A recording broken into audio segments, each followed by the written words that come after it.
तो वहीं टिहरी में कई घरों में फिर से दरारें आने लगी हैं, जिससे लोगों में दहशत का माहौल एक बार फिर से बन चुका है। एक बार लोगों के सामने अपने आशियाने बिखरने का संकट पैदा हो गया है।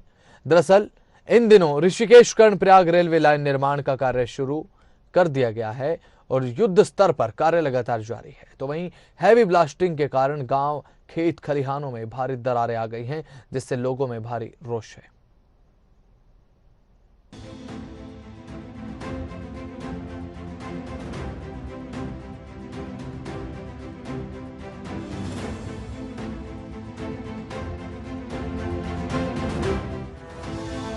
घरों में दरारें, दिल में दहशत, आफत में जान। एक बार फिर से टिहरी में घरों में बढ़ रही दरारें लोगों के लिए खौफ के साए में जीने के लिए मजबूर कर रही हैं। तो वहीं पिछले दिनों जोशीमठ और टिहरी से सामने आई दर्दनाक तस्वीरें देखकर हर कोई सहम जाता था। लोग अपनी ही नजरों के सामने अपने आशियानों को बिखरता देख रहे थे। आशियानों को टूटता देखकर हर किसी की चीख पुकार मच जाती है। हालांकि वहां शासन प्रशासन की ओर से हालात सामान्य करने के लिए पुरजोर कोशिश की गई, लेकिन टिहरी में अभी भी लोग डर के साए में जी रहे हैं और इसका कारण है ऋषिकेश कर्णप्रयाग रेलवे लाइन निर्माण का कार्य। जी हां, इन दिनों ऋषिकेश कर्णप्रयाग रेलवे लाइन निर्माण का कार्य युद्ध स्तर पर जारी है। तो वहीं टनल निर्माण के लिए किए जा रहे हैवी ब्लास्टिंग के कारण अब नरेंद्र नगर विकास खंड के गाँव बल्दिया खान और कोंडियाला क्षेत्र में मकान चौक, खेत खलिहान में भारी दरारें आ गई। पेयजल स्रोत सूखने के कगार पर पहुंच गए हैं। ब्लास्टिंग के कारण चौड़ी हो रही मकानों की दरारें देखकर अब ग्रामीण दहशत में जी रहे हैं। अक्सर रात को टनल निर्माण में हो रहे ब्लास्टिंग से मकानों के हिलने के कारण दहशत ज़दा ग्रामीण रात को बाहर निकल पड़ते हैं और सर ढकने को, मकान और प्यास बुझाने को, पेयजल जैसी भारी संकट को देखते हुए ग्रामीणों ने जिला प्रशासन, स्थानीय प्रशासन और RBNL अधिकारियों को समस्याओं से अवगत कराया और साथ ही मुआवजा से लेकर विस्थापन की मांग, मगर ग्रामीणों का कहना है कि अधिकारियों के कानों पर जूं तक नहीं रेंग रही है।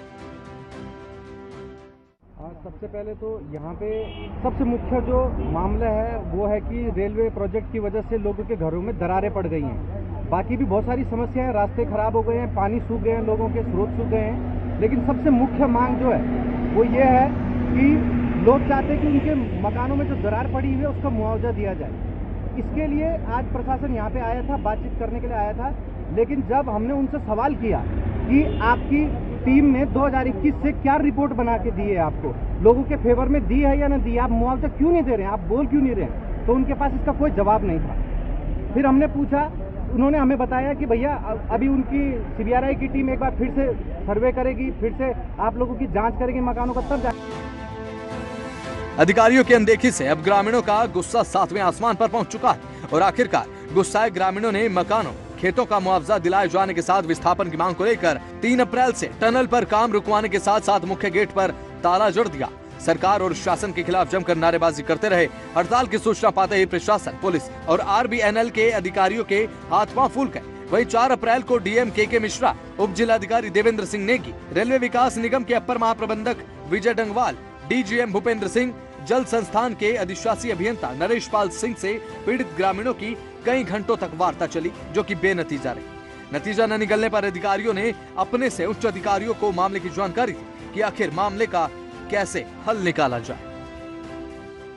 तो अब हमारी आगे है कि हम लगातार यहीं पे बैठे रहेंगे, शांतिपूर्ण ढंग से इस मुहिम को आगे ले जाएंगे जब तक लोगों की हर मांग नहीं मानी जाती, चाहे वो रास्ता हो, चाहे वो रोजगार हो, चाहे वो इस परियोजना के अंतर्गत जो घरों में लोगों के दरार पड़ी है, रीसेटलमेंट एंड रिहेबिलिटेशन प्लान का पैसा पिछले 1 साल से जिला प्रशासन के अधीन लंबित है, वो लोगों के पास आना चाहिए। अगर शिफ्टिंग चार्जेस है जिसमें कि लोगों के घरों को 3 बार उजाड़ा गया है और एक बार भी उनको मुआवजा देकर उनको कहा गया कि बार नहीं दिया जाएगा, तो इस तरह की बहुत गैर जिम्मेदार एक्टिविटीज हुई है। इसके लिए हम लड़ते रहेंगे जब तक ये पूरी नहीं होती, हम शांतिपूर्ण ढंग से यहाँ पर प्रदर्शन करते रहेंगे।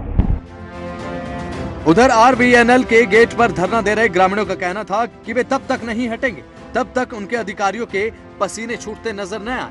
अधिकारियों व पीड़ित ग्रामीणों के बीच वार्ताओं का दौर जारी रहा, लेकिन अब तक मामले में कोई हल नहीं निकल पाया है। अब देखना यह होगा कि ग्रामीणों की मांगों पर सुनवाई होती है या नहीं, या फिर यूं ही ग्रामीण डर के साए में रहने को मजबूर होंगे।